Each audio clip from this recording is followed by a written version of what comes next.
Detach the safety ring.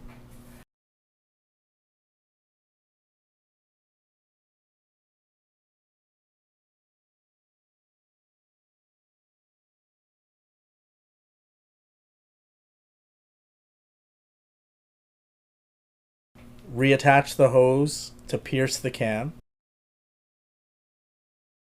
Now identify the high side and low side fittings, identified with an L and an H. The low side is the fat line, which you want to attach the quick coupler to. Check the pressure, see what the reading is. This reading isn't a reading we gauge by. We have to wait till the compressor engages. Now turn on the AC unit.